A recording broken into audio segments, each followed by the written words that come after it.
Real Kyper and Bourne on Sportsnet 590 The Fan. Let's just open up the show right now with my thanks to Sheldon Keefe last night, who in his post-game press conference offered this explanation on why I wasn't working the last 2 days on the Real Kyper and Bourne show. Let's have a listen. Billy was saying that he was under the weather maybe the last couple of days, or did you sense some of that caught up with him, or what do you? I don't know. It's February in Ontario. Everybody's battling something. There you go. There you go. Kiefer had been watching. He said, "Where's Kyper?" Someone asked him about it, and he said, "Hey, I know what it's like." Boys, I'm telling you, it wasn't pretty the last 2 days. You got a sexy rasp right now. You can really. And I'm like, every time you guys sent me a message, "Are you coming in today?" And I'm like, "Oh, I don't want to break Sammy's heart." Okay. He's buried under blankets. Right. Sammy got us some shine. Oh, my God. I'm so grateful I've got my chair back. One more day, who knows? It's funny. We see each other every day, and we do the show all the time. But I will say, Kyper, I was genuinely really happy to see you today. When you walked in, I was like, it's great to see you, bud. I like you.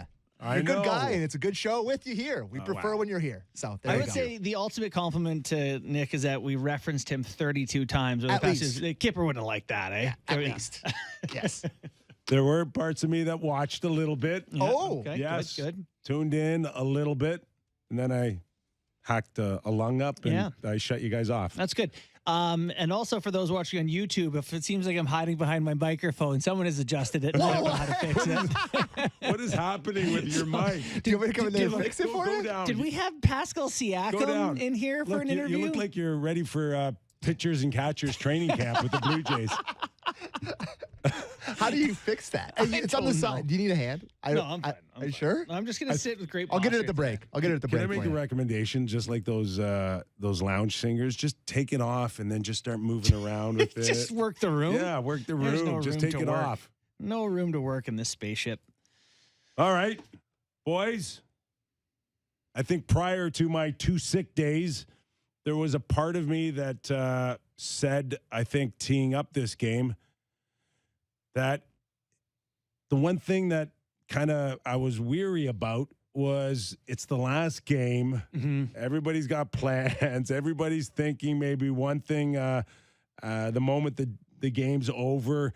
Did you see any of that come through last night at all? Because I had said, and I think I nailed the score when I said, if Boston or Toronto wins 5-2, is there something that can be said that this is the last game before the All-Star break and maybe focus and concentration might not be there? I do think that before I overreact for the next 2 hours, I'm going to start by prefacing it with, I'm aware that it was the last game before the break.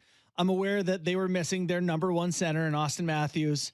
Apparently, Ilya Samsonov had the plague. Like, I'm aware of those things before I overreact to everything. But yes, Kyper, it's just tough to know what to assign certain failures to. Like they came out with energy and pace, and it was a great first period of hockey. Was it not a great first period?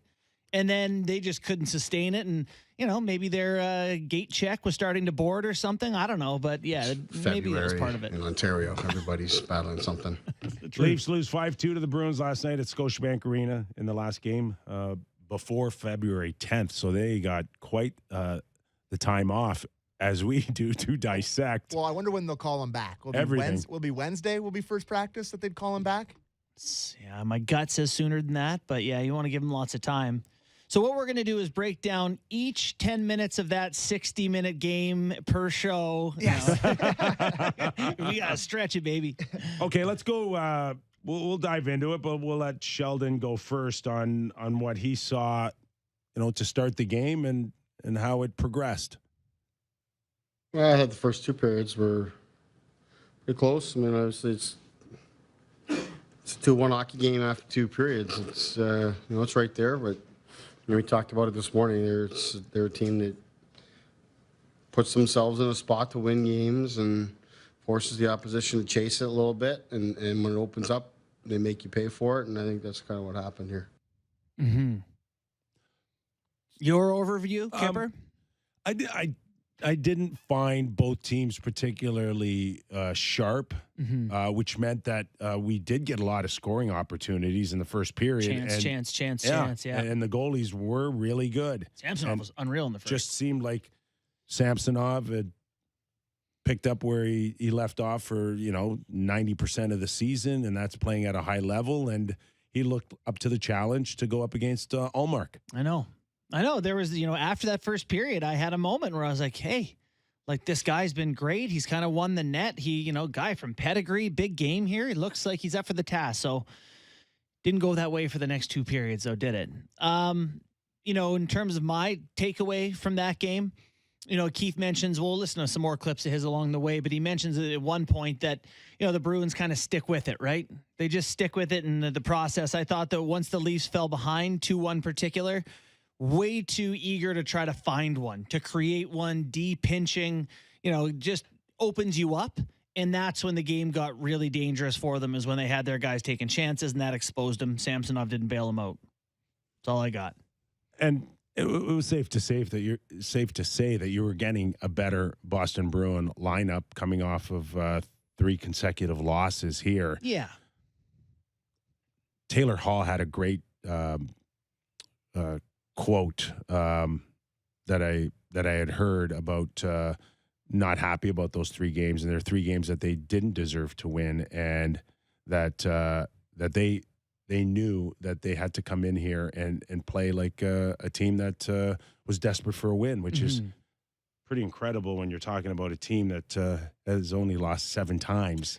But that is, to me, that's just a sign of maturity. It's a sign of being pros. Last night, the Boston Bruins looked like they were all world on the pro level. Yeah. They lose 3 in a row and they come into Toronto. Every guy in their team's available, does interviews, talks to people. They're not worried that it's all falling apart on them. You look at teams who win the Stanley Cups. Colorado Avalanche lost 4 in a row in April last year. Tampa Bay, that won the Cup 2 years before in a row, they lost 3 in a row both years. Like, it happens to great teams. I thought the Bruins kept their heads about them and, went about their business pretty well. Pretty good hockey game. And it's heartbreaking how good they are. Yeah, they're good.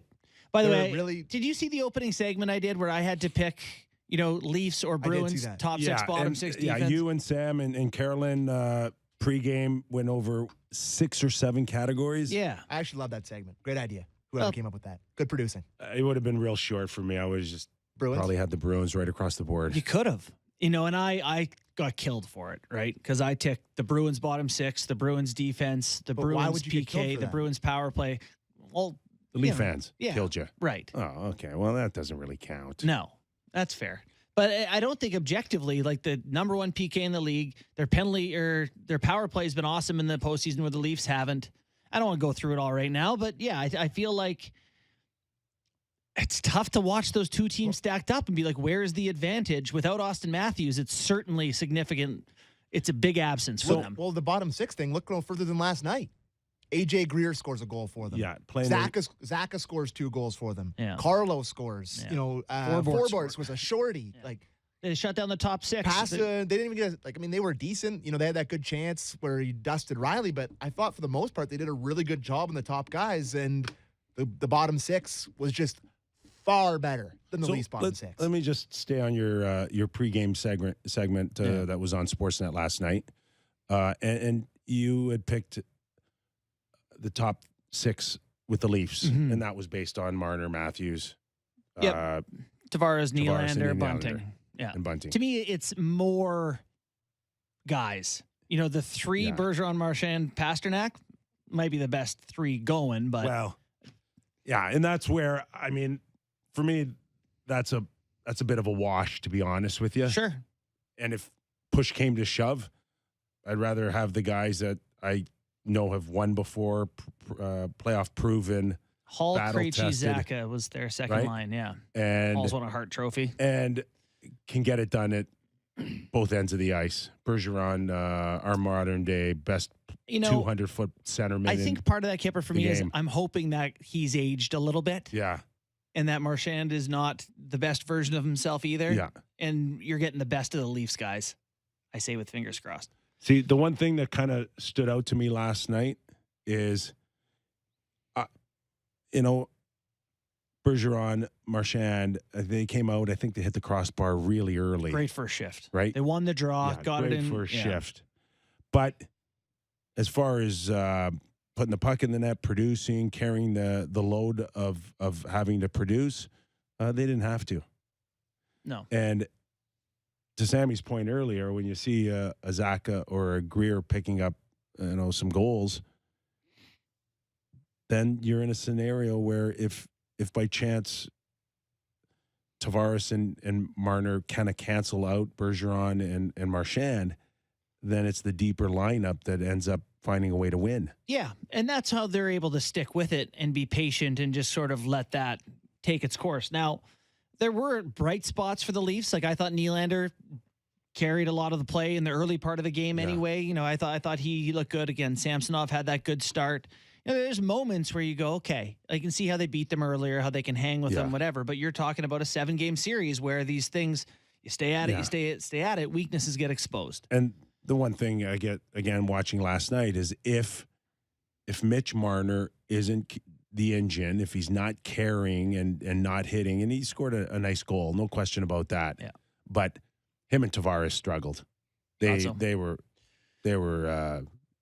average at best. Not Tavares' best night. How often is Mitch Marner minus 4 in a game? If they are average, Never. if they aren't stepping up, there's just very seldom do you see the Leafs winning. Well, it's actually interesting that I'd love to get your take on watching that game and leaving with the takeaway, because I had two thoughts during the game. And one is, who's going to score? Like, those guys looked a little off. The top guys looked off. And it was like, so who's going to score? Who's it going to be if it's not, the three guys who are in the lineup not named Austin Matthews?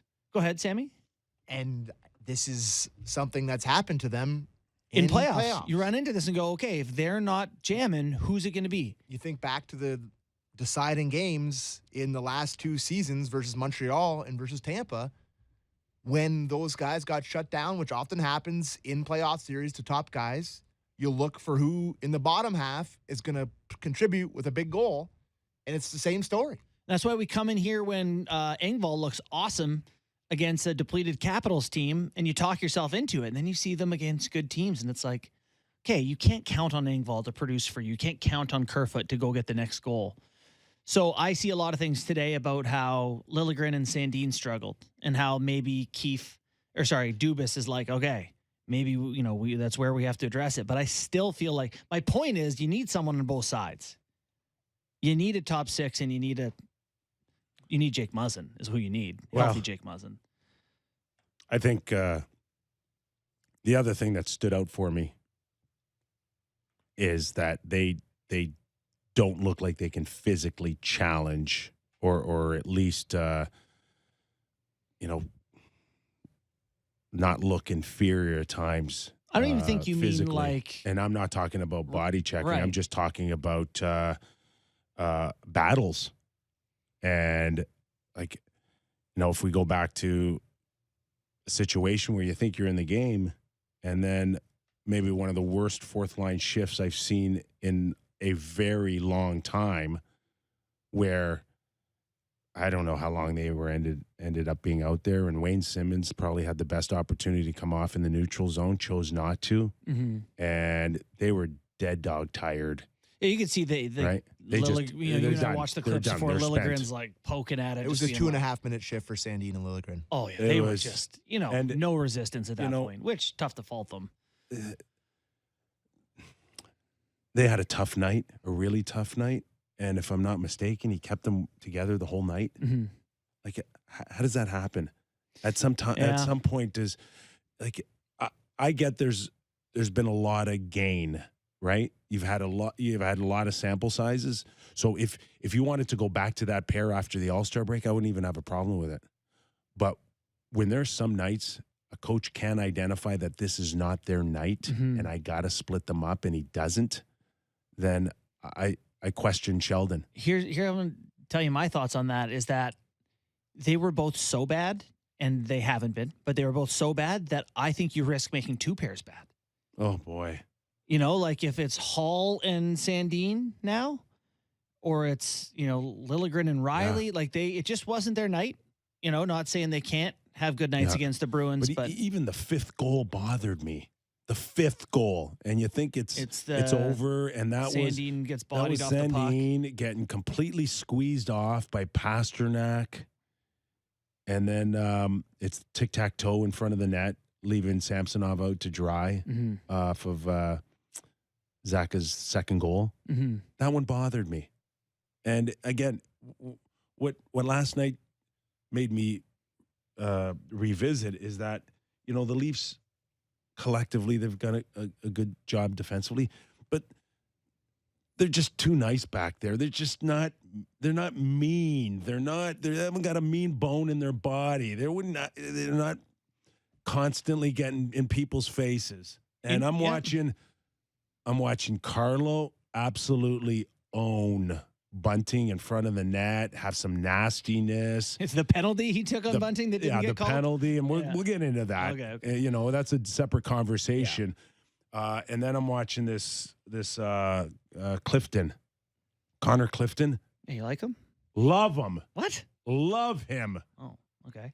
Mean, nasty, jumps up on the play, blows by Tavares in the neutral zone for a breakaway. Like, that's a blue line right now I'm watching, the Boston Bruins.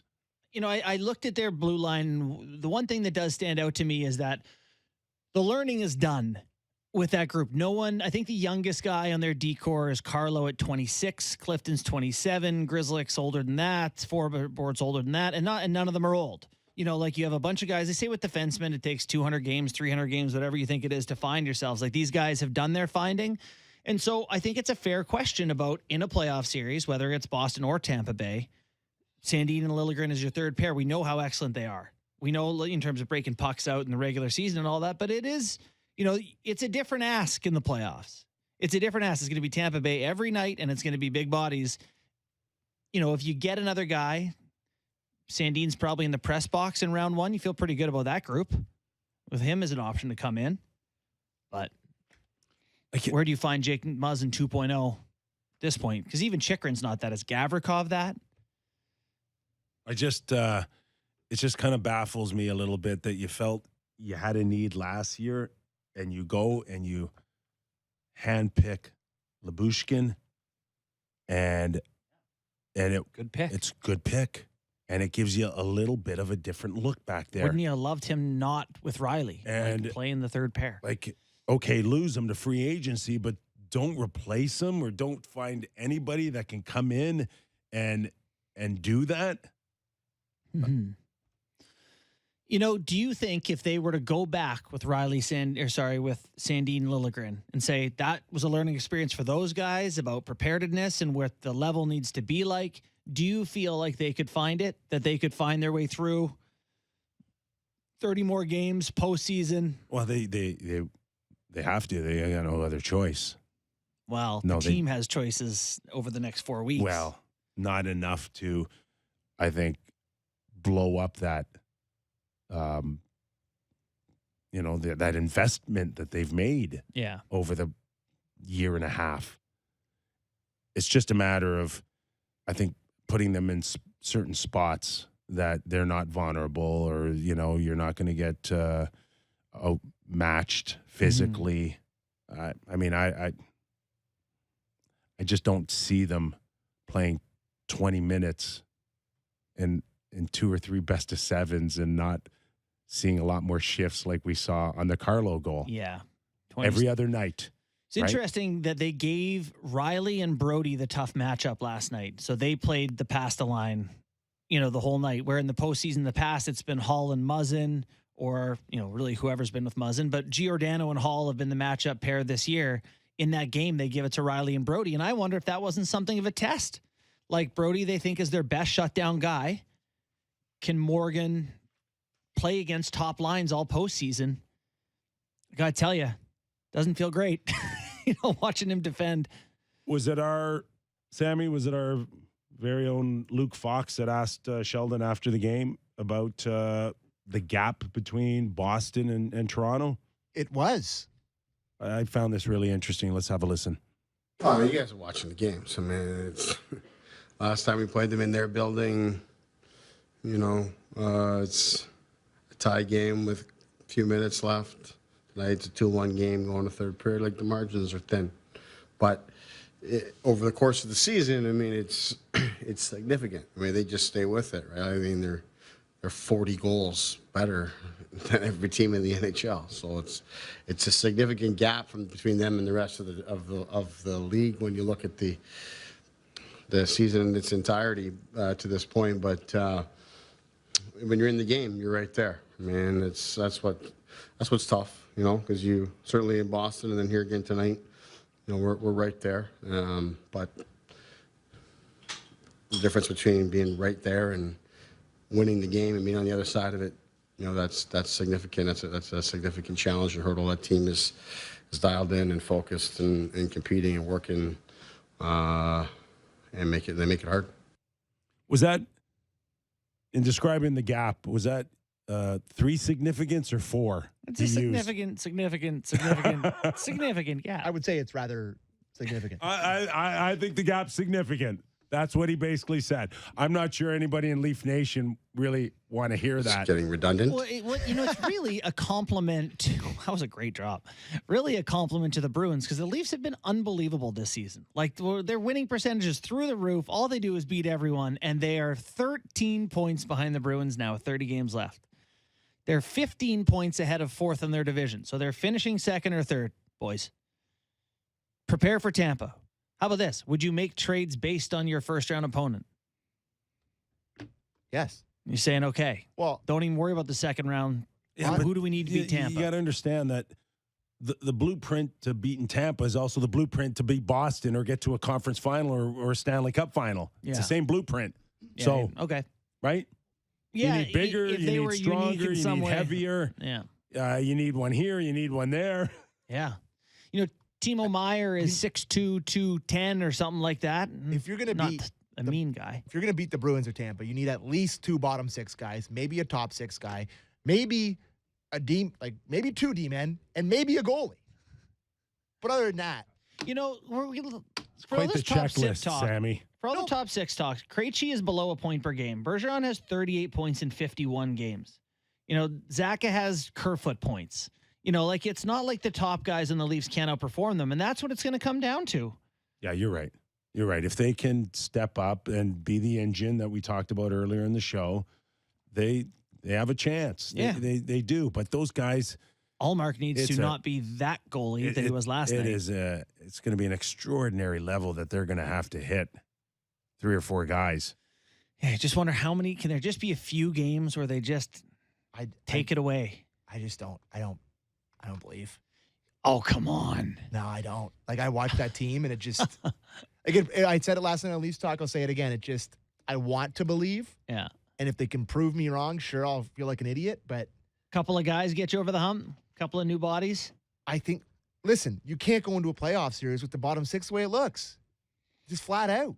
Well, we got Tampa and Boston's bottom 6 will both significantly outplay the Leafs bottom 6, and then it's all on the 4 guys to carry you, and that's hard.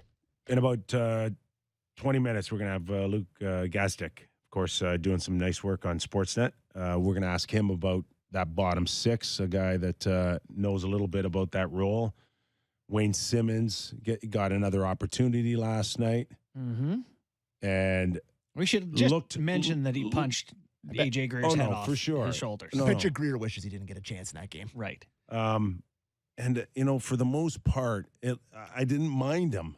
I don't. No, he had a couple of good moments being there. Do I think on a day-to-day basis he can keep up and play that role? No. I think it's. You had a couple injuries in the first round. You'd put him in a 4th line wing. I think there's parts of his game that I've kind of passed him a little bit. Mm-hmm. But I'd still rather have him out there than Aston Reese or Hunt or all the rest of them. Because he has a presence. And Joey Anderson. All of them. Yeah. Nick Patan. How far you want to go back? What about McMahon? You like McMahon more? Or? What did McMahon get? 4 games? He had 3 good ones, 1 bad? Yeah, he's coming back. Yeah, I think so too. I don't know if it's where the juggling comes from. Just give but Anderson a run, maybe. I got to think he's coming back. Me too. But then he has, a brain cramp where, he gets to stay out there a little longer. The guys are on there for 2.5 minutes, and now everybody thinks that they can have as long shifts as long as they want. I don't get that. Yeah. And you can't make those mistakes. Yeah, like in fairness, that one, they don't get burned because of it. They get burned because Samsonov can't make a stop. Like some of the goals that went in on Samsonov last night after his incredible first period, the Carlo one, no thank you. Like the four-board one, I'll give him the credit that, it's four-board and he almost hit him in the body. It's a weird spot to shoot it. But the Carlo one, no good. The Greer one's a great shot, but he's beat clean. Zaka one, no thanks.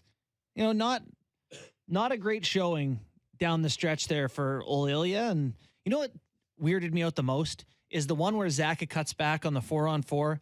He's square to him, and he's so far off his net, he's actually sliding over as he misses the shot. Like, he shouldn't have to push. He should just be.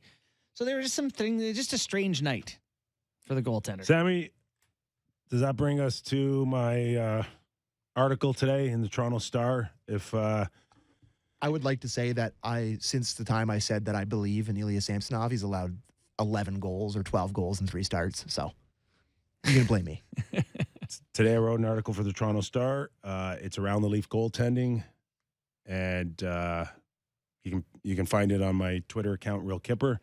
It kind of centers around maybe where the mindset is of Kyle and Brendan and Sheldon with their goaltending situation today. The decision that lies ahead here. Friday night, boys, going to the game, thinking I'm watching Matt Murray come in and get things rolling again. Disappeared. Just like out of thin air, not starting. I have no idea why. I had to look 3 times, maybe 2 more because of that third glass of wine, but I looked multiple times and I'm like, why is he not in there? Yeah. And he's backing up, which led to one of the most bizarre scenes he's not good enough to start, but he's good enough to back up. The whole thing a bit of a bluff, eh? Like, he's here if we need him. Don't run our starter. It was really, really strange. And in my article today, I spoke of how it kind of reminded me of Freddie Anderson, where, a lot of people really believe that Freddie was the number 1 goalie and this is where it's heading. And then it's like, where's Freddie? What do you mean he's got a knee injury? We didn't see anything. And what's going on here? And never regained it back. And the sense is like, could that happen again with Matt Murray here? Reading through your article, a good look at the quandary that Kyle Dubas has ahead of him. Watching that Bruins game, can you imagine spending the assets? You mentioned Nashville as a potential team that might. Well, I gave move 3 off some guys in the article. I gave 3 choices, right? Yeah. One is that you do what you did a few years ago, and you got David Rittich, right, for reinforcements, which is basically another Samsonov.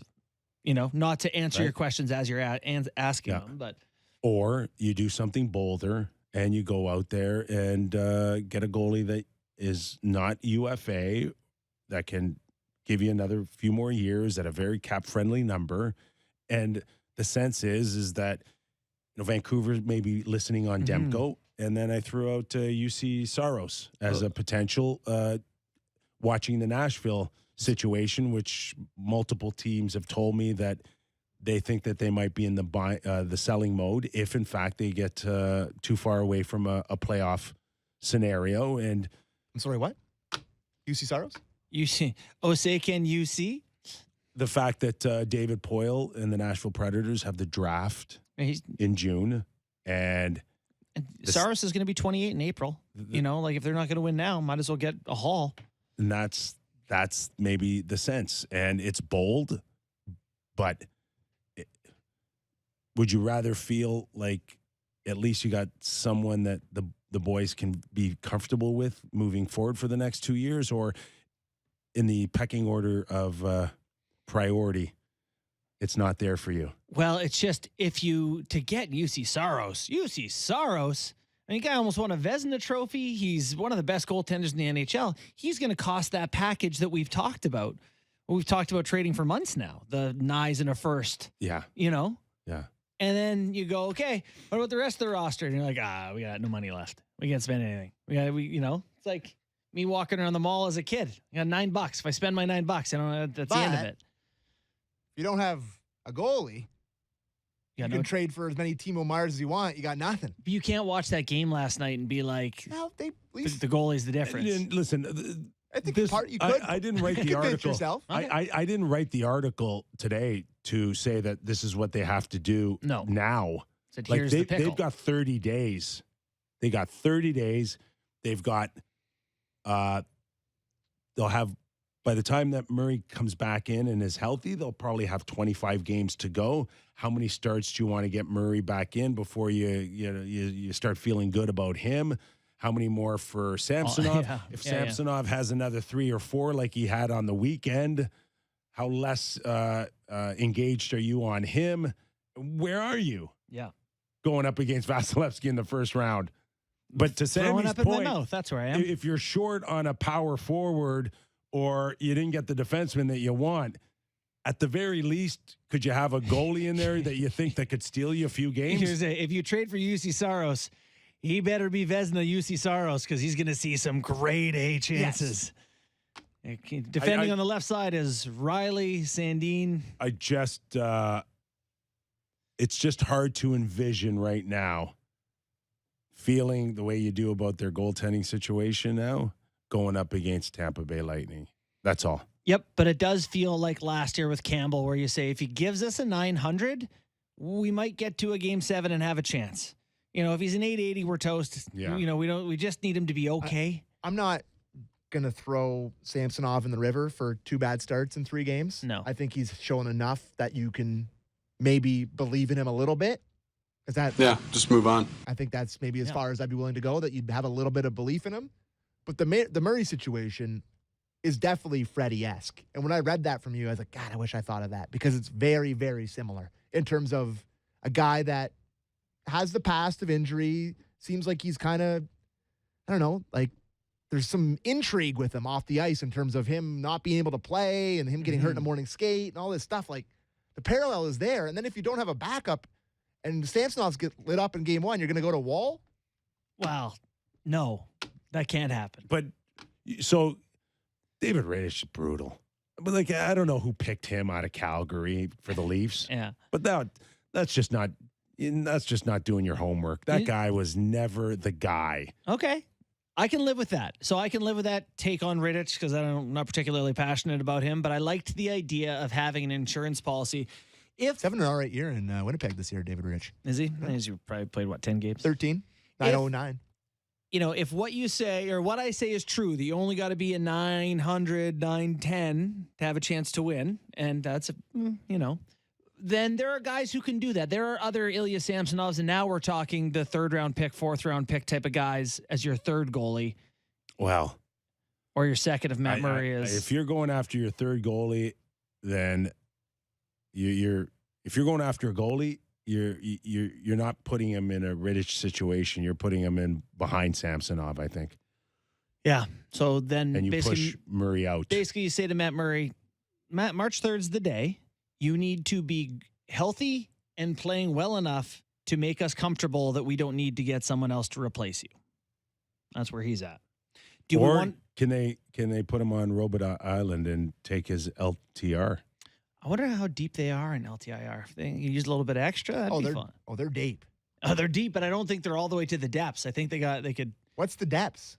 10, 12 schmil or something. It's a lot. It's that much? I thought it was. Oh, go ahead. No, let's look into that. Do you want to do Bunting? Sure. What'd you think of Michael Bunting's showing last night? I think Michael Bunting's there in so many ways, but the theatrics once again have come back to bite him and the Leafs in the ass. Okay. And he does not get the benefit of the call. And okay, let's just hold on. He got screwed last night. 100%. Okay. And I can't believe there's 4 guys out there and they did not huddle up. They didn't go look at the blood and someone say, I definitively know that came from Carlo, in front of the net. Sure. He didn't Right? have, it doesn't happen by magic. But it didn't happen. Everything after that was a circus, okay? It was a clown show. And that and so when stuff Marchand hauls him has down, to weird, the stop. refs don't see that one all of a sudden, right? It has to stop. Yeah. It just has to stop. I get you feel like you're getting screwed.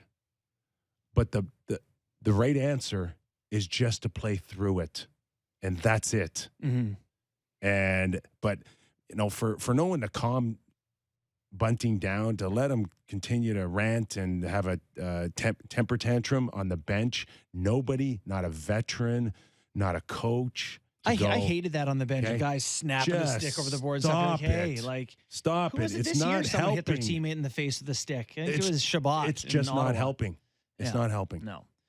No. And then, you look at the history of other guys. Like Kadri was a guy here in Toronto who drew a ton of penalties until he didn't, right? Until he has a reputation. They stopped making those calls for him. So it does go away. There's a history of refs getting the book on a guy and stopping making calls. So If I could play the other side of this, please do. which I don't necessarily love to do because I wouldn't say I like the antics at all. And I thought some of them yesterday was, quite frankly, a little bit embarrassing. But for a team that we make fun of all the time for not having Passion. and sleeping through games, you can't teach caring like Bunting does. The guy Listen, cares. He's flying around out there. I He's was in the on- mix. After they scored, he was literally in a fight as they scored the second goal. He did a little petty dumb thing where he slapped the guy in the face after the goal. And Like, guess what? But I don't mind that at all. I was on the morning show today, and they questioned it, and I said, no, that's fine. That's a legitimate hockey play, and if there's one guy that you have an issue with, or you just want to go up to him and say, I'm not taking your crap, and you want to go after him, and that in this case it was Coyle and Bunting, so be it. It's fine. It's okay. Go to 4-on-4.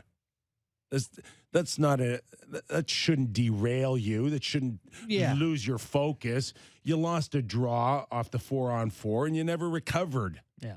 That's not on Bunting. No, not saying it's on Bunting. It's just one of those things where,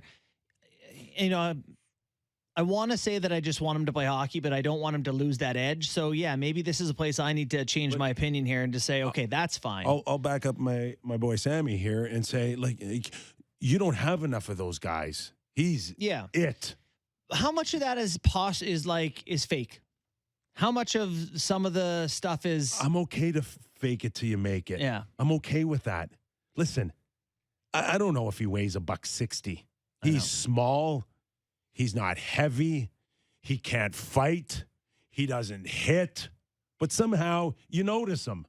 He's in the junk. Give me a few more guys like that. Yeah. For sure.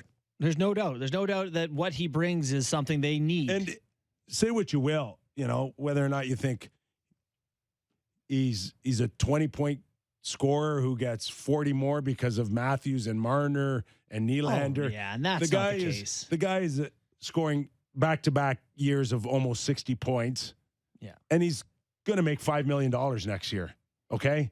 Yeah. So this is him. Okay, put him in Winnipeg. He's getting 20 goals next year, or whatever you think the numbers. Yeah. I like him. I think he's a smart player, high IQ guy, which is why this stuff is it's not helping his team out. But it's human nature for the refs To be like, oh, guess who I'm, and even on when he got cross-checked in the face or whatever happened, the snap back of the head was like, oh, that looked like a dive. It looked like one of his signature Did he actually dives. point to the referee? That was Yeah, after. that was the Marchand one. Yeah, no, The Marchand one, he's but pointing the to the Marchand ref. one was nothing. There was two guys that were kind of wrestling. They both fell down. Like I thought it was a penalty, but barely. It was. Yeah. It was nothing. It's really it's not about whether or not it's a missed call or not. We can argue 1,000 times a night on those. Yeah. It's the theatrics. You're gonna now take 18,000 people and you're gonna point out a referee and you're gonna try to embarrass him. and then expect to get the call later the next time. Yeah, you can't show him up like that. Yeah. It's Not just, happening. It's just, and you get everybody in the arena pissed off. The next time it's close and I'm holding the whistle, good luck. That's what I mean. And Yeah. It is. It's a temper tantrum and it's got to stop. Yeah. It's, And you know when they need it's some immature. calls? When they need calls? in the first round of the playoffs. They're going to need a couple. Well, and last year there was 100 calls on both sides, so maybe that's a moot point. They'll completely change the way the game's officiated for the first round of the playoffs, and then go back to normal. And I have in the second round. I have no doubt that the Miss Carlo is like, you want to be that guy? Go stand in front of the net. I'm not protecting you. Give credit to Bunting. Every single game, he takes this exact beating every game. I told you my theory on 5'11" guys being face height. They just catch all the elbows and sticks. It's terrible. And he just goes straight to the front there, takes a beating, and just goes off the ice, goes back on the ice, goes back to the front of the net. You got to give him credit. He's a yappy dog, man. Absolutely. He keeps at you. I love it. By the way, that Boston penalty kill is so good. I know the Leafs scored a power play goal, but that PK being first in the NHL, it looks every part of it. I thought the Leafs power play was toothless last night, aside from the goal. So you know. All right, we're going to take a quick break. I got to go cough. We got the funnel in here. He's going to chug Robitussin. Oh, boy. You talk about it, it actually happens. I got a cough button, too, which helps me. Luke Gazdic, a great guy that we can kind of talk about that bottom six and the role that you have to play to be successful. We'll get his thoughts after the break. And in the second hour, Brian Lawton, he's been on before. The only one that I know that can claim he's done it all. Played, agent, general manager, analyst. Knows every angle. Brian Lawton after 4 o'clock. That and more when we come back. Real Kyper and Bourne.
is Real Kyper and Bourne on Sportsnet 590 The Fan.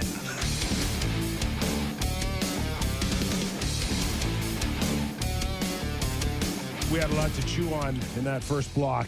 We ain't done. We are not. All right, Sammy, we got Luke. Just a second. They're just hanging out on the phone. All right, let's welcome in Luke Gazdic. Does a great job with Sportsnet. How are you, Luke? Good, Kyper. How you doing, buddy? Yeah, we're hanging in. You know, it's kind of hard to kind of look back at last night's Toronto-Boston game and wonder, you know, did fans get enough of a sample size to understand what the challenges are for the Leafs, or is that one of those games when, much like the last game before Christmas, when everybody's got other things on their mind, and of course I speak of the All-Star break. What were your thoughts overall last night? Well, they got their lunch handed to them, that's for sure. I was watching the game with my dad here at home in North York, and before the game, he said, who do you like? And I really liked the Leafs last night. I've been in that position a lot, that last game before All-Star break. And there's just so much like good energy, kind of good vibes around the dressing room. And we kind of like use that energy. Like you're all excited to, whether it be go on vacation or go home to see your folks and your family. You kind of use that energy. And I honestly thought the Leafs were going to have a better showing than that, but that's just a veteran team there in Boston, man. They show the Leafs again that, you know, if they want to win anything, it's going through them. Did you watch that and feel like they needed, like their shortcomings are more on the defensive side of things or more on the offensive side? Because obviously, you know, they scored twice but didn't produce a ton, and meanwhile giving up 6, you know, not great. What were your thoughts on the bigger concern? Honestly, I didn't think they just looked like a complete team. They just didn't. They were kind of all on different pages. To be honest, I don't think it was, you know, certainly one end of the puck in particular. They just didn't have it. It was just one of those games that you just got beat. And like I said, man, Boston's they got a good, well-rounded squad.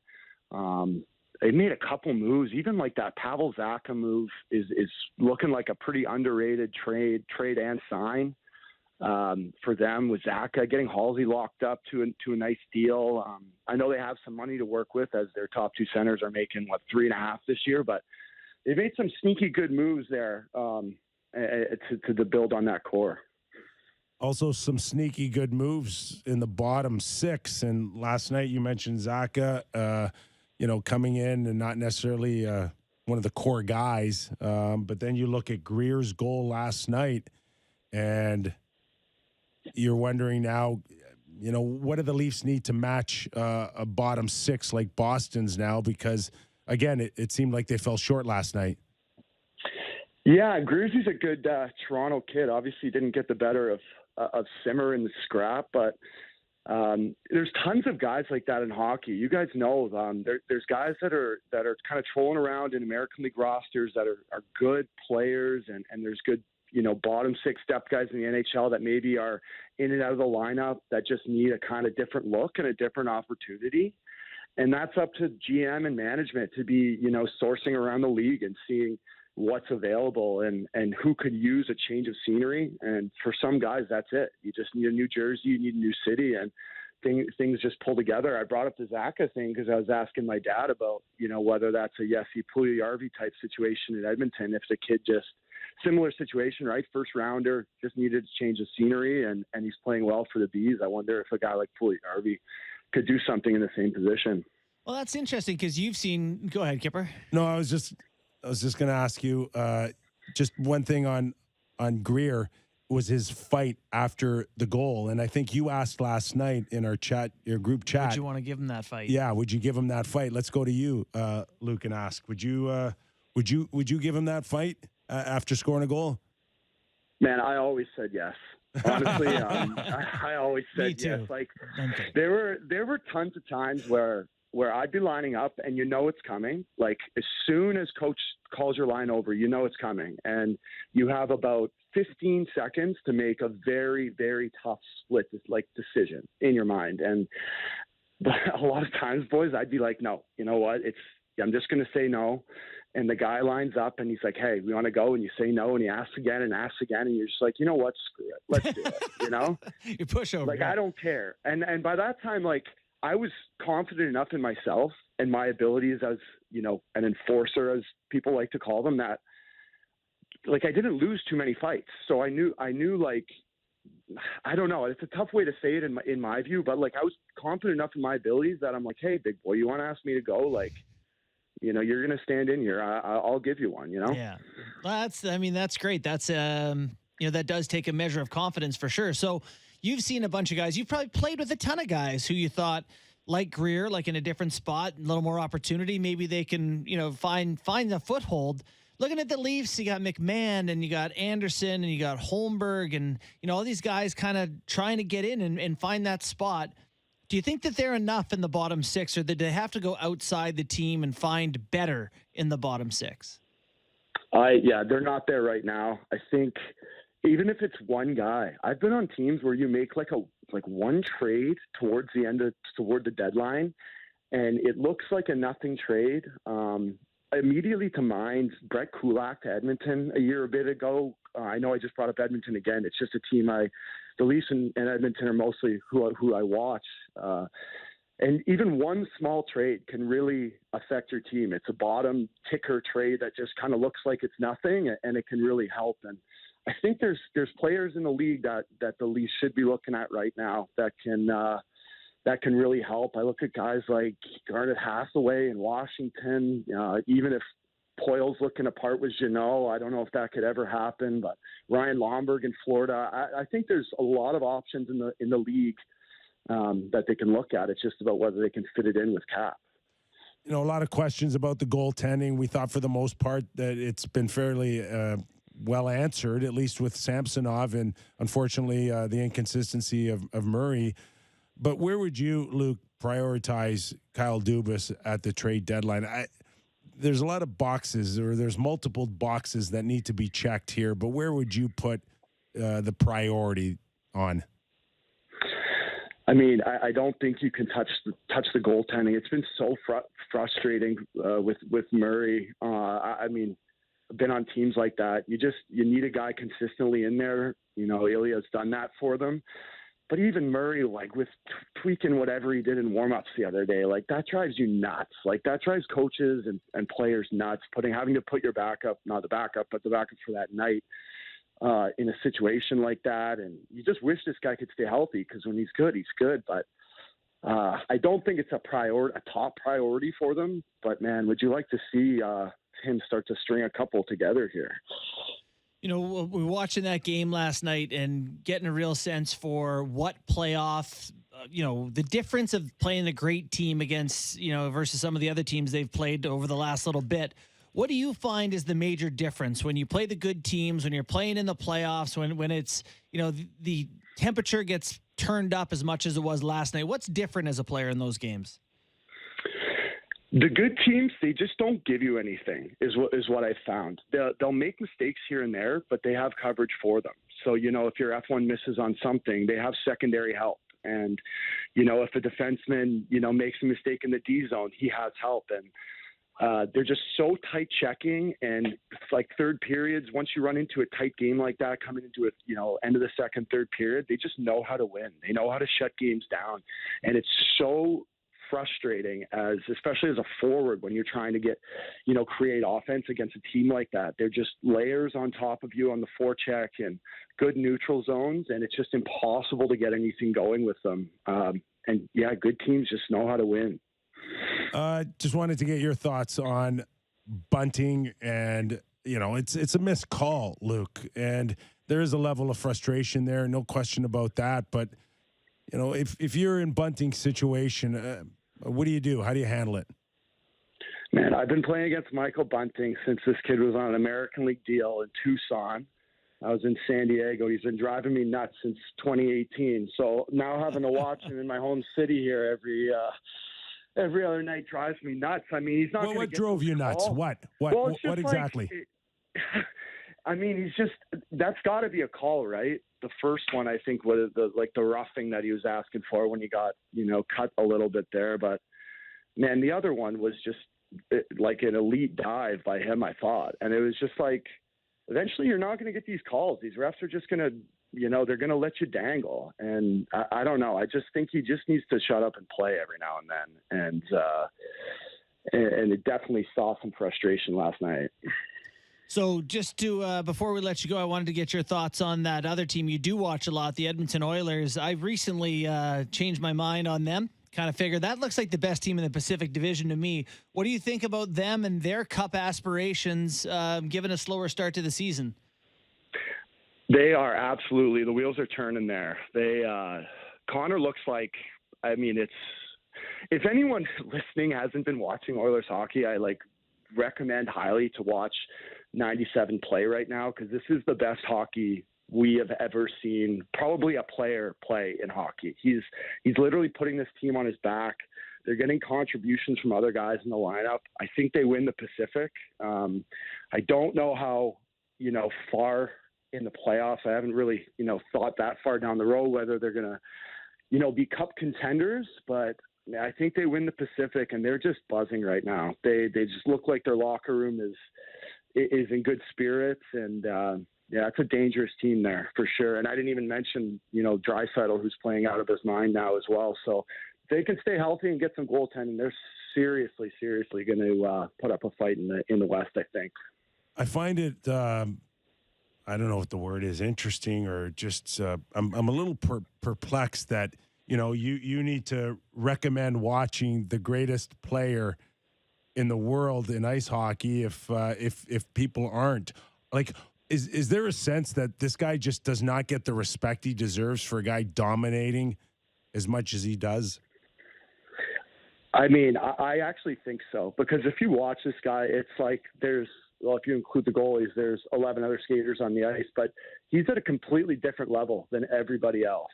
He watched him play I know it was Chicago, but I watched, the game last Saturday in Edmonton, and he's skating circles around people, and he's in a completely different class than anybody else. And just the way he's thinking the game right now, you can see his mind going and his head's up, and it's special to watch. Luke, I saw you had your own All-Star break. How was your vacation, man? You coming back refreshed, ready to rock? Okay, yeah, spent a couple of days in the Cayman Islands. Got down there. It was nice to get away from the city for a bit. I was actually thinking you'll love this. I was in Jersey in 2017. We played on a Friday, and I booked a non-refundable trip to Mexico with a bunch of the guys. So a couple grand there. Yeah. And on after the game, Tom Fitzgerald came and grabbed me in the parking lot and told me instead of going to Mexico, I was going to Albany to play a 3-and-3 that weekend. So I ran back, had to go back in the rink, get my gear. And instead of a 4-hour flight to Cancun, I had a 4-hour drive to upstate New York to go play for the Albany Devils for my last All-Star break. So that was thinking of that story this morning. I thought I'd let you guys know that for my All-Star break. Hey, Luke, really appreciate your time, man. No problem, boys. Anytime. Yeah, thanks buddy. Have a good one. Appreciate it. Bye. It's so interesting. I'm first 10 years of my Sportsnet career, I'm working like a dog, trying to make every phone call, trying to get respect. And this guy's on Cayman. It's the new world, man. Yeah.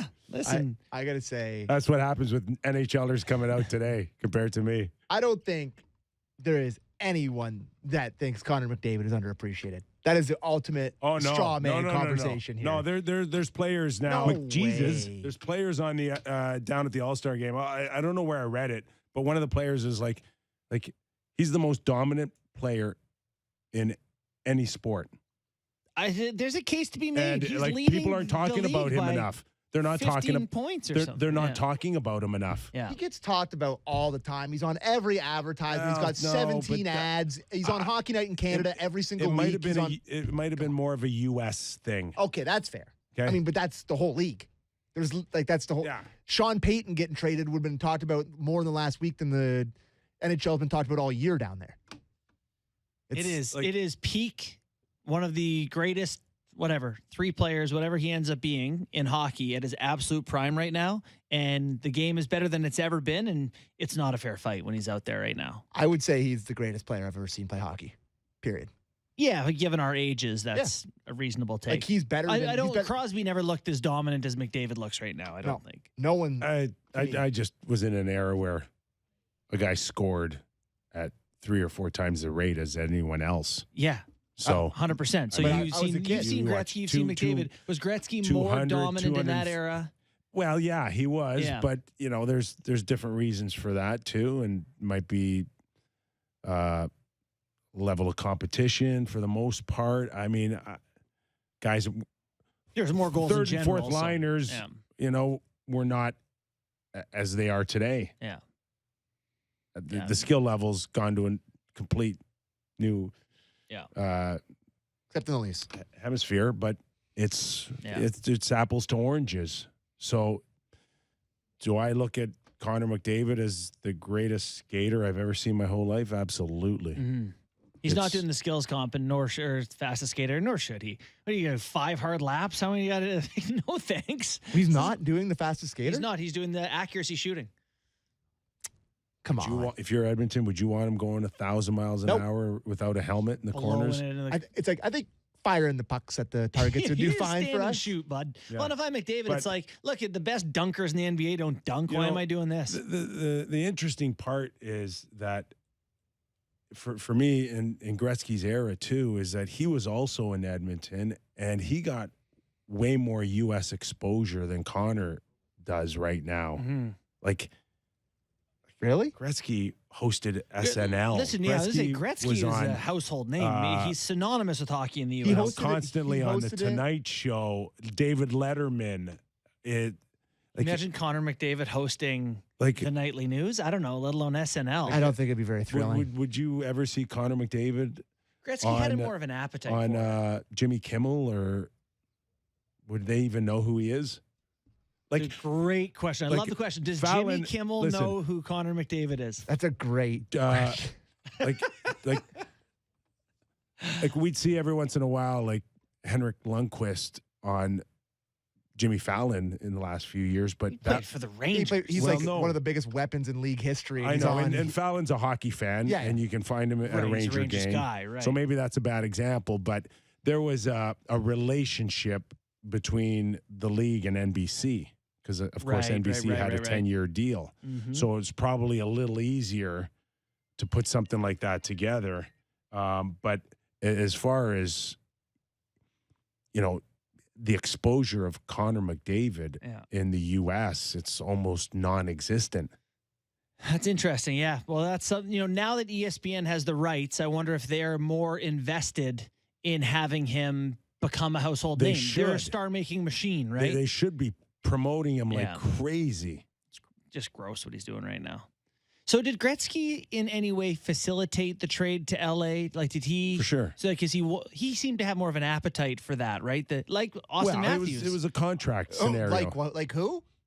Austin Matthews has a desire for fame, the way that Gretzky did. Don't mention Matthews and the Kings in the same sentence because it's just saying there is a parallel in the interest. For the record, but Edmonton ain't Toronto in terms of national attention. I have not started this internet, so just for the record, that's Justin Bourne. Saying Austin wants to be famous. I have said a factual thing. I haven't implied it means anything. Hey, Gretzky was on The Young and the Restless. And that was all with Edmonton. That wasn't when he went to LA? Oh. Yeah, I mean, this is Wayne from our Edmonton plant was the line. Wayne from our Edmonton plant? Yeah, they made him like he was mafia. Really? Yeah. That's hilarious. And he came in like he was muscle, like he was Semenko. He was acting like he was Semenko. Gretz must have made some money over the years because I look back at a lot of the stuff, the ads he shows up in when people show like throwback ads and stuff. Like he was in everything. He was on the box of cereal. He was in Pro Stars, that cartoon with Bo Jackson, and Michael Jordan. I think like he was synonymous. I mean, there's the famous NHL's hot, NBA is not cover from the '90s. Like that was Gretzky. That was Rangers too. That was our team. Was that your team too? That era? Okay, that's fair, but. I'm just teasing. Maybe not. But, that is something that if you're ESPN, you have to create, you have to make Connor, let people know about Connor. You're missing, well, if they are indeed missing it, but he's the guy, man. I think It's true. Yeah. It's true. And- Before the NFL ran away with sports. And Did you make of anything about ratings being down in the Yeah. like people are trying to make a big deal out of it, but I mean at the end of the day it doesn't look good, but you know, are there reasons why? Because of these regional blackout games and there's a number of reasons why, and actually Sean Gentili in The Athletic had a good article on it, but in a nutshell, it's like instead of having 8 NHL games for ESPN, which they had in the second half of the season, they've had 16 or 17 because the success has been so good, but they've gone up against NFL football, which the numbers, you don't get numbers. You put darts there or whatever, you know. So that has watered down the numbers. And then there's been blackouts in New York City and Philly and Chicago and, you know, because they have the regional rights. So, and it's also TNT has done more games. There's people on the app. Like the general viewership is not down. It's just the numbers look spread out. Yes. And just the nights you're on and all that. It's data that needed context that was shared without context. how do we get Connor McDavid to get into a sprint like Gretzky did? You ever seen that clip? I loved it. Of him like race. Who did he race? Was it Pele? Did he race Pele? Bjorn Borg, Pele. And he won, right? Yes, he dusted him. It's like Sugar Ray Leonard. Really? Well, you know, Stewie was just saying, you know, he goes to that BioSteel camp and McDavid has or does or whatever. And he says when they do the sprints, and he said there was a bunch of guys who were sprinters in high school, you know, like that had done proper sprinting, NHL athletes. I guess Sagan's a great sprinter or whatever. But he says McDavid is like even on land, like Gretzky is. See you They've done later, a study on McDavid where they know that, like, you know, there's a lot of highways between our brain and our legs, and his highway's like a 6-lane highway, and mine's a single lane. Someone with a slow sign waiting to turn it. Yes. Stop intermittently. So that'd be like Gretzky. Like he's built differently. Yeah. Yeah, built he's literally differently. built different. There's The Sports Gene is a book, and you know, I don't know if this is in it, but like Michael Phelps has long legs and a short torso and like slightly higher webbing in his fingers. Like he is physiologically designed to swim. The number one doppelganger I get is Michael Phelps. Oh, I'm sorry. People always say I look like Michael You're Phelps. much more handsome, Michael Phelps. Thank you. Appreciate that. See, he should be disqualified for having web hands. I don't think they're webbed to the tips. Yeah, that's cheating. I wonder if you could get surgery as a swimmer to extend your webbing. They don't measure this sort of thing. You got to give me flippers then. If I'm in the pool against him. He's got massive feet, like he's built to swim. And this is the point. Some people, the greatest athletes, have some physical advantages. No kidding. So at the All-Star game this weekend, I would much rather than seeing any skills, I would like to see a 40-yard dash with McDavid, Lionel Messi, or who's the I can't Cristiano think of a thing Ronaldo more likely to snap a quadricep muscle. I'm trying to think of a Find fighter. a middle-aged soccer player who's toiling around. So like Cristiano Ronaldo, who plays in the Middle East. Zlatan. Call him Zlatan. Zlatan would probably be a better comparison. You think you could sell that? Oh my God! David yeah. v. Ronaldo. I think Absolutely. Ronaldo would be like who? A Canadian We need a tennis what player too. So Milos. I love it. Now we're talking. So Milos it'd be like should do it in Mike a heartbeat. Tyson, I think Milos. he's a BioSteel guy too. This is like already available to us. We're doing it. Recreate the sprint. And are you going to join in, Sam? No, for it's like when I take a picture of things with size, I put my chapstick in there so people have a sense for it. Can I be That honest with you? sounded terrible, by the way. I got what you're saying. Okay. I am horrifically slow runner. Are you really? Horribly slow runner. Yeah. yeah. Bad slow skater, bad slow runner. Not a good runner. You run? Oh yeah. I was a fullback in soccer. Yeah. Oh, he ran. Oh my God! I'm a good skater. Can you imagine the tackles Kyper was doing back in high school No. as a center back? You must have just butchered boys. Killed guys. Absolutely killed guys. Oh my I God! couldn't even look like down the line to see their other team's parents. At least it was Canada, so they were like, he's a hockey guy. He doesn't know." Whatever. Yeah. He's That going was pro. a great sport. Oh, it's the best. I love He was playing it. pretty popular You know. internationally. The best was corner kicks when everybody's got their head up, including the referee. He's And it's just got a shiv. One elbow into the chops, and they were done. You just get Michael Bunting by Carlo. Yes, but don't look at the official. Just play on, play through it. Okay, we're going to take a quick break. Brian Lawton after. We'll get into the Boston Bruins, the Leafs, and maybe a little All-Star, get his thoughts on that and so much more. You are listening and watching Real Kyper and Bourne. From the City News.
is Real Kyper and Bourne on Sportsnet 590 The Fan. Plowing through. How you feeling? Actually, I'm all right. I'm hanging in there. Yeah, that's good. Let's give a friendly reminder, Derek, Sheldon Keefe, what month it is. I love it. February in Ontario. Everybody's battling something.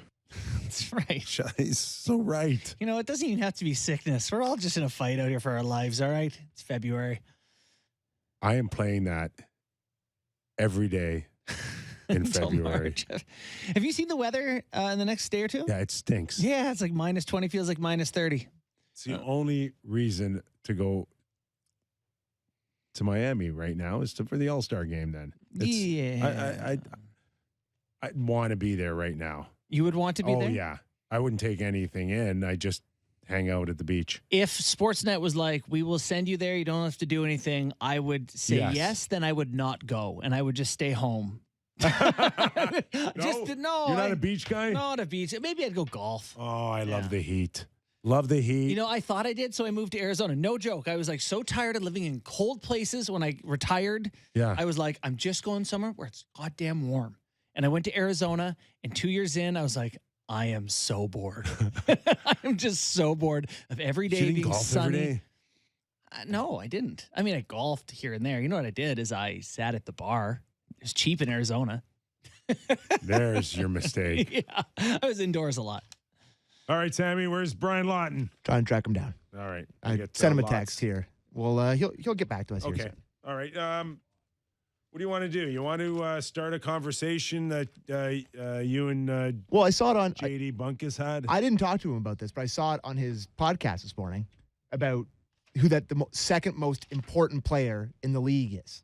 Because he said McDavid is the most important player, which we had just had a long conversation, so it's a good segue. But I just thought it was an interesting conversation what you value in importance, because I think it'd be different things for different people. Mm-hmm. So if I were to ask you who the second most, I mean, I could ask you who the most important player. Is it McDavid? Yes, it is. Kyper? Well, if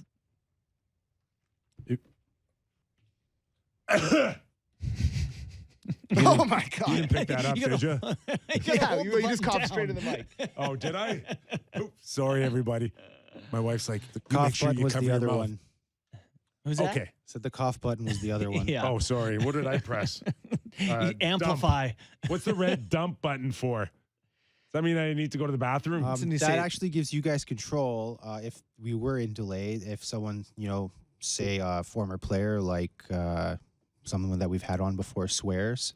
Oh, we could eject the audio? audio? You could actually hit dump twice and you would drop the last 8 seconds. Just for radio, for YouTube, Nice to it know. doesn't matter. So I can dump Sammy if he says something 8 seconds after Absolutely. he says it. If you press it 3 times, it ejects you through this window. We have Lawton. Brian's there. See, I learned something new because I coughed. That's good. I'm glad we got that. Lots, help done. me out here. I'm an hour 20 into the show, but I hope I'm not fading. I got a man cold. Never. Fading you, Kyper? That's never happened. How are you, man? I'm doing great. How are you doing? Good. Are you at FanFest right now at the All-Star game? I am not. I'm in Minnesota where it's anything but. Yeah, freezing your ass right off. now outside, just like everybody else in Toronto, probably. Nice. All right, where do you want to start, Lots? Did you watch Toronto and Boston? Anything outside of that game last night that strikes you on how you think the Atlantic Division may play out this season?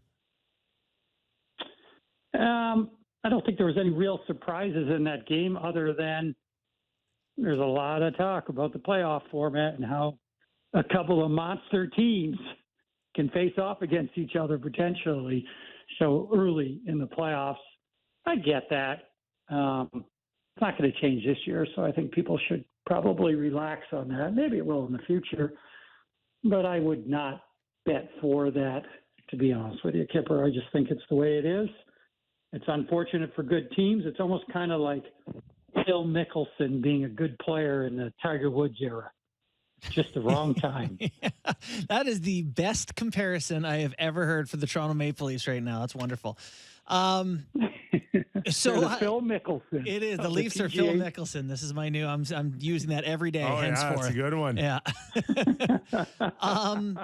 So what do you think then watching that game with this Maple Leafs team? We sit in here almost every day and talk about trades and who they need to add and what they need to add. You know, it's tough in the cap era to add. How much can they get better without adding? Or are they at the point where they're so far behind a Bruins team that's the only option is adding? I don't know how they could not try to add. I think it's important for the group that they see management doing everything they can. I understand it's not easy, but as we've seen the last 3 or 4 years now, really, where there's a will, there's a way. And there's contracts you can pick up out there. You could call Montreal. Maybe they'll trade you Byron. You could call Vancouver, maybe Ferland, maybe find ways to extend your cap space in the Leafs case so they could get one more player on board. And it never changes for me, guys. It's always, I think the young guys have done terrific for the Leafs this year. I still would want one more player on the back end that could make a difference. Is that where we were talking earlier, like all of a sudden a goaltending scenario pops up where you're like, okay, who's it going to be? Is Samsonov on track to be the starting goalie in game one? If Murray's unreliable to even stay healthy, do you need a better backup, a bottom six guy, a top six guy, a D? You can't do it all, Lots. How does Kyle go about the next 30 days? No, you got to pick your poison on this one. You can't do it all. And yes, it'd be great to get another goaltender to give him a little bit of coverage. But I don't see anybody out there. I mean, who are you going to get? Are you going to get Ranta? Are they going to trade him because they have a couple other goalies? No. They might keep Ranta. Who knows? He's unrestricted, though, so you think maybe there's a possibility there. John Gibson, you're going to get him? No, that's not going to work out. Not with the term he has left, with the cap hit he has. And when you go down the line, there's really nobody that says, okay, that I can get that guy. I can actually, it's a realistic possibility. And if I get that guy, it'll change my team. There's nobody out there that fits the bill right now that I'm aware of. Maybe someone pops loose, but I don't see it happening. You know, so then you got to look at what other areas can you shore up. And there are a lot of D out there, Kyper. I just want to go back to I just want to go back to the goaltending for a second here. There is some speculation that that Demko may be available. There's talk about Nashville, if they get out of a playoff race, that they could sell and maybe Saros could get them a big return. How do you see the goaltending market for those type of guys who aren't UFA? Would teams be willing to take a chance as if they're trading for a number one guy anymore? In regards to Demko, yeah, it's always a possibility. Anything's on the table, it feels like, with the Canucks right now. I do think in terms of Toronto's position, I don't think it's going to be a great return year for teams. And unfortunately, it just has to do with how many teams are sellers. I mean, I was going through the players that are potentially available this morning. Spent about 3 hours on it, always kind of refining what I keep for my tools. And I can't believe the superstars player pool that's potentially available this year when you think of all the teams. So it's going to be a challenge to find a goaltender, because that is the one area that's really weak. But all the other positions are strong, and you've got to pick your poison, like I said. I just don't see – would I feel great if I got Demko? Not with what I've seen this year. Would I go all in on that one move versus maybe another one? I would not, no. What teams do you expect to be most aggressive shopping? You know, we've talked about all the teams that are selling, and there are, as you mentioned, lots of great players. We talk about Toronto every day, but surely they're not the only ones heading to the supermarket with their grocery basket. Yeah, that's for sure. It's easy to identify all the teams that are selling this year. San Jose, Anaheim, Chicago, Vancouver's strange, because I thought they would have maybe not looked to receive any players back, or certainly not any players with a contract that maybe isn't that favorable. So that one surprised me. But, we don't say rebuilding anymore. We say retooling. So maybe they're retooling on the fly. But as far as the teams that I think could be buyers, I think LA is on the prowl for sure. Carolina has to feel like, especially with Pacioretty going down, that one more player might push them over the top. They always seem to be pretty reasonable in their moves. They're very strategic. Washington, for sure, is looking for another player, anything they can do. Everybody has the same problem, but there will be organizations. The Lightning are on the hunt again. I mean, I don't know if they're trading sticks and pucks at this point, but they can't have a lot of assets left to move from what they've done in the past, and you certainly can't blame them. I'm not saying it that way. It's just getting tougher for them to make moves. But those teams are just a few. Colorado, you have to think, is going to go out and try to grab somebody to maybe fill Kadri's role. That could be the difference for them. I don't see how they wouldn't do that. There's going to be action. The problem is there's a lot of players available. Let's say Colorado wants a second-line center. Ryan O'Reilly's hurt. Jonathan Taves is available. Max Domi is available. Boone Jenner's probably available. Teams are cycling through their options right now, trying to figure out what the best course of action is. You've got a young general manager in Davidson in Chicago. Is there any scenario that you could see that Chicago would say no to anything that Taves or Kane want because they don't like the return? Or are they in the tough position of saying, hey, I'm not going to be the guy that holds back making you and your family happy here? I don't, you and I have talked about it, Kyper. There's a very specific process you have to go through when you have players that are in Patrick or Jonathan's position. You don't want to just give them away, no matter what. A lot of GMs would rather do nothing than do that and be embarrassed or take that step, quite frankly.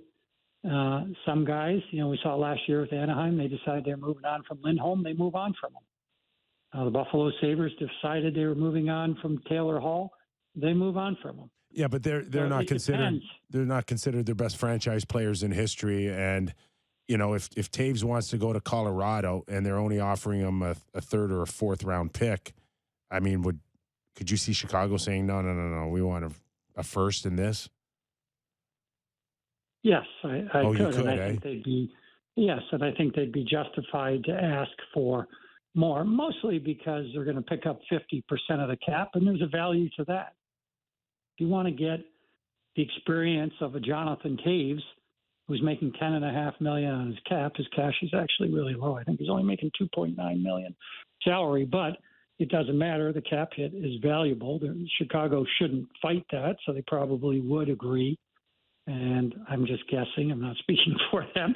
They probably should, if they want to get maximum value, agree to pay half the salaries for both those guys, particularly because at the end of the year, it's, they're probably maxed out on their retained salaries, but it doesn't matter because they're both unrestricted. You get it right back after the season. Just want to maximize your return. Would they be justified to hang in there? Yes. Why did I say there's a specific process? Because you never want to put yourself or the organization in that position. You go to a player, you have the conversation with them, even Hall of Fame level players like Patrick and Jonathan, who dearly love the Chicago Blackhawks, and you say, look, don't hamstring me here. Just at least give me 2 or 3 teams that you would consider and let me do my job. That way the organization gets a fair return. That way we get you where you want to go. That's the way that it should work. It doesn't work that way enough of the time, but that should be very clear. It really should be, because otherwise you do end up giving away a player, and a lot of GMs don't like that, number one. It looks bad for the organization. So it's just something that if you're really thinking about that and you're managing the club, I'd imagine Kyle would have had those conversations last year with the players. Lots, you've had a unique experience in that you've been on many sides of the game, from playing an agent and manager and, doing the analysis, all that, different angles at it. Gary Bettman just celebrated his 30th anniversary as the commissioner of the NHL. He won some award of some variety, Lifetime Achievement Award. What is your perspective on Gary Bettman's tenure as a National Hockey League commissioner? I think Gary has done a good job. He came into this league back in '92 under auspicious circumstances, to say the least. Nick would remember this because he was one of the players that went on strike that year. And that was probably one of the more challenging times for Gary. He had just come into the league. He was new. He was fresh out of the NBA. The league was doing around $400 million in revenue. And it depends on what metrics you want to use to evaluate Gary. But pretty much any way you look at it, the league has experienced massive growth. It's had its challenges like every other league, but it's managed to continue to move forward. The tenure, to me, is what speaks a lot about the job that Gary's done. The ownership group is obviously very, very comfortable with him. And if you spend any time around NHL owners, you recognize that it's a challenge to satisfy everybody. Every organization has a different perspective, a different view. And to be able to do that, keep your job, grow the league the way Gary has, you have to tip your cap to him and say that is just a remarkable feat. I don't know if we'll see anybody come into the league. We're talking about the NHLPA, and they're changing their leadership again. You think about how many people have been in there since Gary started. I don't think we'll see a lot of commissioners in the future have the kind of tenure that Gary did. It just speaks to his ability to connect with people and manage upwards. I think he's done a fantastic job of that. The revenues are over $6 billion now, a long way from $400 million. He's got himself past, some of the labor strife that we've seen in the past. I think he has learned as he's been on the job. I think he's gotten better.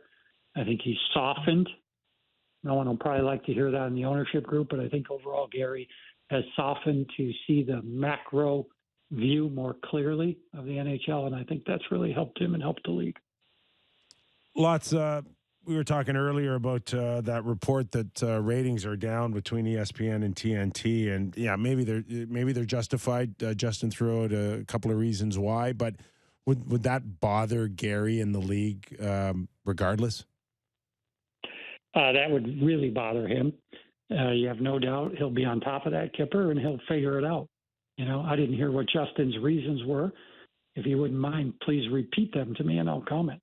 Yeah, you had, Justin had talked about certain games being blacked out or streamed and not being able to get, all the data. Basically, the games have been, there's as many people watching. They're just fanned out by different platforms that maybe you don't necessarily that register.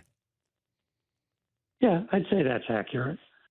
And I would say that that's what the league would be working on. They're pretty on top of their numbers. You can't control, how people report it.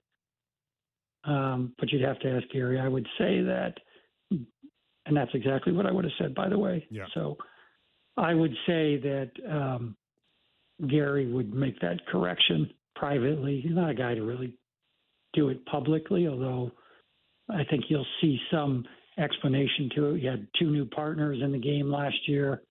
I thought they both did a good job, TNT and ESPN. I think there was a lot of excitement built for that. Certainly the revenue increased on a per-game basis, but the macro picture is, where is the game going? So when I initially saw that report, I got to work on it and got to a pretty good comfort level as to how it was not representative of where the league actually is at. Lots. One more before I let you go, and that is here in Toronto. Kyle Dubas has got 30 days to kind of figure it out at the deadline.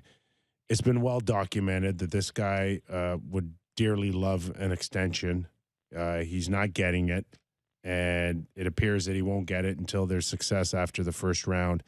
How much will that play in to what he can and can't do here? And or is it business as usual? Great question.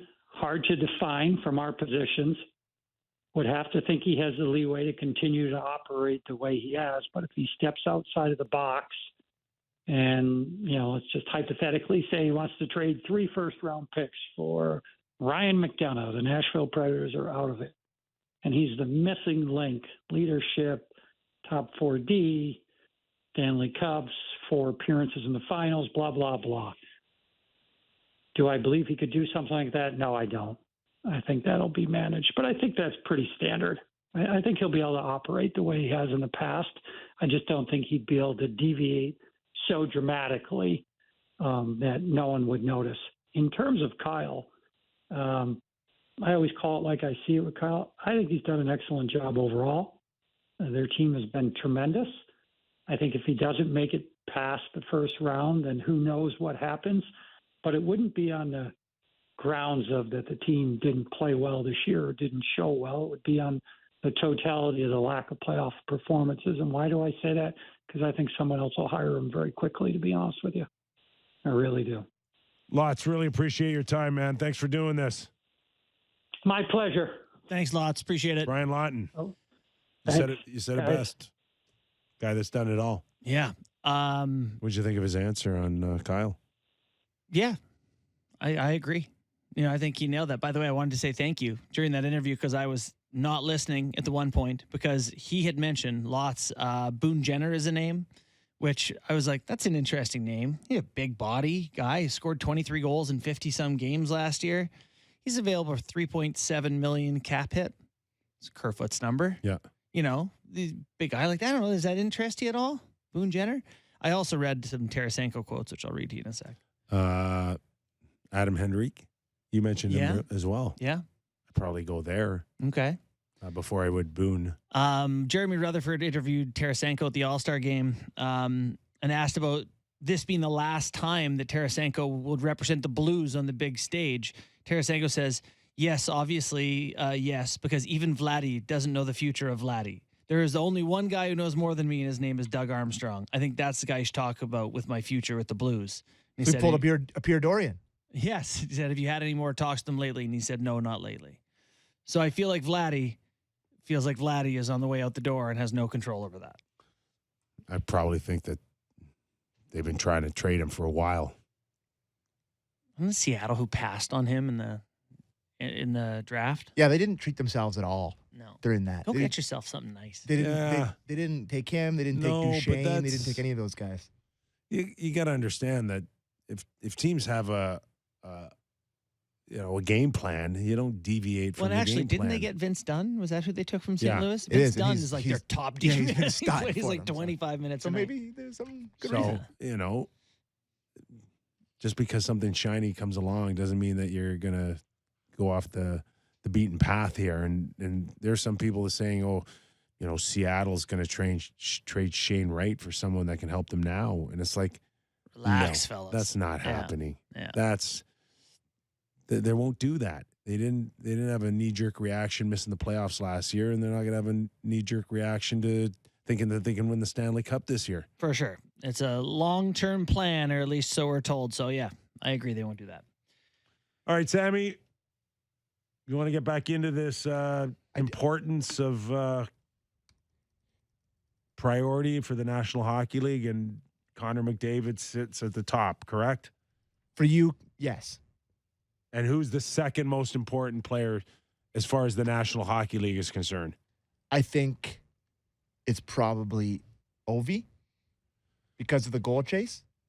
Well, I think if you're down in Miami right now, I'm here all day, I guess. His face would be plastered on most buildings around the hotels. I guess is the question rink. In terms of importance is like long term with the league. Like Ovi's got a few years left. Austin Matthews is an American-born guy who likes to, be on the cover of GQ, as I mentioned earlier, and, just won the Hart trophies. He wants to be really famous. We think so. I don't know. I think. I know. He wants to play in L.A., like Bourne said. Yeah. But I mean, is Matthews not? Is he more important than Ovi yet? Crosby? Are we doing Crosby because he's the golden boy, the golden child? This is why it's a good question.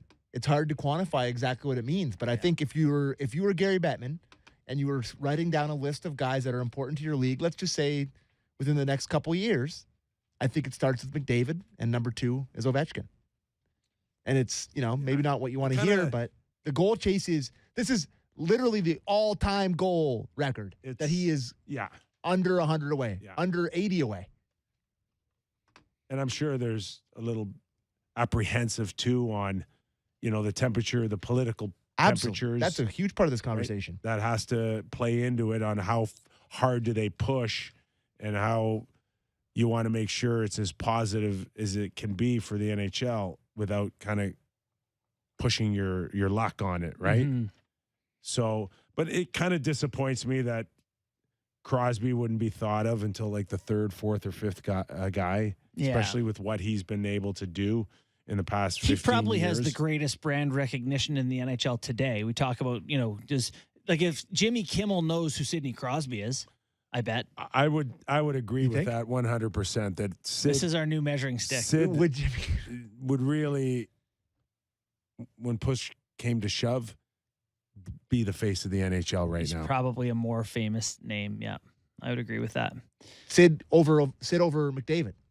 Currently, McDavid's in year 7. Crosby's in year 14. He's won everything. He's been the face of the league for a long time. It's just what you're trying to now do with Connor is sell the sizzle, right? Mm-hmm. Sid's the steak. Yeah.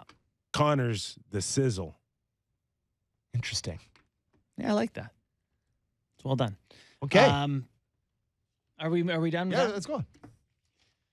Rasmus Dahlin is replacing teammate Tage Thompson at All-Star Weekend. Rasmus Dahlin, do you know how many points that man has? 55 points right now. I'm blown away by that. Isn't that crazy? He's only behind Erik Karlsson. He's 2nd in the NHL in D scoring. And how far are they from making the playoffs? Not that far. Let's have a look-see here. I'm in the standings. I think they're 2 points back after a bad loss last night. They're sniffing. Yeah, they're 1 point behind Pittsburgh. See, that's the Norris Trophy winner right now. I think there's a great case. He's 10 points behind Karlsson. Yeah, I don't care that a non-playoff team has you 10 points ahead. So you don't need to be in playoffs like you have 93 points as a team and you're in, so you get a vote, or 92 you're out, so you don't. I think there's a buffer zone. Yeah, and like if he leads them to close. Dahlin is 10 points behind. He's getting my vote. I don't know. If you listen to JD's show, I'll just vote for Cale Makar. Yeah, he's the best guy in the league. But he's not having a Norris Trophy season. I honestly, I would have to pick through that. I don't know. Right? I don't know. Maybe he is, and I'm not paying attention to Colorado. But judging by a team that struggled with injuries, he's got 45 points, and it's not a Norris Trophy season for Cale Makar. So Ray Bourque was on JD's show, and Ray Bourque lost the Norris Trophy in I don't know what year it was. Call it late 80s, something like that. No, maybe Kipper's late teammate? 90s, maybe. So he has 96 points, 31 goals, and 96 points as a D-man. He loses it to Rod Langway, who had 33 points. He had 60 points, 63 points more than the guy who beat him for the North. There's a great Rod, kept a lot of pucks out of his net. Bourque had 96 points. Yeah. But that's when you could be a shutdown guy and be one of the best defensemen in the league. Loved you. Yeah, and people love you. They're like, yeah, a nice 96 points, Ray. Play better defense. And he's like, Sammy, what year was that? You can find it real quick. Rod Langway's Norris Trophy seasons has to be... It was 83-84. Oh, that early. 83-84. If it's the one that he had 33 points in, then it's that one. Then it's 83-84. Bourque had 96 He won the James Norris. Oh, so he won 20 teams. He won it back to won it back to back. Langway did? Yeah, 82-83, 83-84. And were they a top team, Washington, by then? No. Playoff team? They went 48, 27, and 5 under Brian Murray. That's pretty good. So because it's All-Star weekend, I'll give you our more Ray Bourque All-Star trivia. I think if you know Sam, don't give it to me. But how many All-Star games do you think Ray Bourque made? Every single one? I'd say, like, was he hurt one year? No. Made every single one. 19. Yeah. I mean, I don't know. I think he played 19 All-Star teams. What did you make of, speaking of Ray Bourque and the Boston Bruins, what did you make of Brad Marchand's comments about making less? I thought that was HS. That was garbage because it's not true. The year that he signed that contract, Brad Marchand, he had 60 points in 75 games, roughly, and he was worth 6 point whatever million that he earns. And then the next year he became... No, it's not. It's not true, though, because the captain of their team took $1 million this year. No, we're talking about Brad Marchand. No, but he said the guys here do it. No, he's talking about the whole... Okay, but if he's going to lump himself into the culture we have here, pump the brakes. I mean, Brad. he's speaking of David Krejci coming back If from he's talking about Czechia, his taking teammates, $1 million fine, bucks. But to me, he's clearly implying he's one of the good guys who's made a noble decision for the greater cause. He did not do that. See, there's a ton of pressure on Pasternak right now to take less. If I'm Pasternak, his comments bother me. Yeah, quit trying to undercut my upcoming deal here, bud. But I mean, Brad Marchand or David Pasternak, who has more clout within the organization, I think it's probably It's not Marchand. about that. You don't want your teammate trying to cut your legs out when you're trying to get paid. He wants him to stay there, and he realizes that he might not be able to. Maybe you're making him not want to stay there. That's a good point, too. You can't tell me that he's not talking to Pasternak in that message. Yeah, no, you're right. He is. I thought he was talking. I thought he was talking to the Leafs. Well, yeah, that's many fair ways, too. That's fair too. You know, I think the insinuation can be that I'm in Toronto and you can see how bad it's hurt these losers. These losers are greedy bastards, and they'll take anything that they can get. Yeah. Oh, sorry. Do you hear that, David? Hey, but he's talking about a culture that's been around there forever. They did the same thing to Ray Bourque. Ray Bourque was paid well, but was he ever, for a guy that made every All-Star game, there's an argument that he could have been the highest paid guy. Right. That never got there. Yeah. So that's the Boston Bruin Kool-Aid. Before we go to the end of the show, we didn't get your take because you've been hacking up along. What'd you think of the Horvat trade? Pretty much where it should be for an expiring contract on a rental. Mm-hmm. First round pick, which I think could be 13th, 14th pick. Yeah. It's a pretty good pick. Not too many teams can offer that high of a pick. Absolutely. So that has value. Just so much to play out, right? Oh, no, for sure. And the fact that he is not signed. Yeah. It's not a trade and sign. Should be a little bit of a concern for Islander fans. Yeah, it's like, do they make the playoffs? Does he re-sign? Do they flip him again for more assets? What's the Islanders' pick, and in what year? What's Bavilier? Do they flip he's him? Signing there. What's Ratu become? He's signing. Who is? Horvat. Bo Horvat. In New York. In New York. Lou does not make this without getting it done. And if Bo doesn't want to do it, then I'll say bye-bye. I think Bo would have had some idea about going to New York and the thought of signing there. Nice and place to call home for 8 years. I think Bo would have made it clear that, you know, there's a very good chance I'll sign with you as long as I'm happy. Mm-hmm. Or one thing I know that they will do is they're not going to try to be like, sign with us and not pay market value. They're going to give me 8 or something. I think the number's 8.5 times 8. That's what I think. And a lot of money. That's a lot, Ken. I know he's a good player and he's still pretty young, but that is a lot of money. I know, but I think after Islanders making this commitment, I think that's what he could pull off. Mm-hmm. And if you really think about it, Lou lost Tavares, and I think that money that he would have offered Tavares is still burning a hole in his pocket, and he wants to spend some of it. And I know you love down the middle. I know Barzell's paid handsomely now at 9. Is it 9? Yep. It's a lot of money too. Yeah. But you're big nut. You're now in the who said that? It's a drop. Someone else. you're in the wheelhouse of the cap going up where you can afford Yeah. a 8.5, 9. There is now you can see the salary cap. The plan is for it, before long, it's a smaller percentage of the cap. You got Barzal, Horvat, Nelson, Cizikas down the gut. You can hang with most teams at that point. You see Horvat and Barzal playing together and Bo on the wing, or Barzal I on the think wing? Barzal's Nylander, right? Like he really with no shot. Right. Yeah, Nylander who With can't no shoot finish. But he skates it, he breaks it out, he does all that sort of stuff, and he'd probably be more effective with less responsibility. I do think that. Yeah. Yeah. They're. I don't think he's going to flip him though. No. That's not Lou's style. Lou. I don't know if they don't win and he won't resign. I doubt they're just going to say, "Well, we'll be polite and let him walk." I think Lou's trying to get this thing done ASAP. Right now, they're on the phone. By the end of the All-Star break.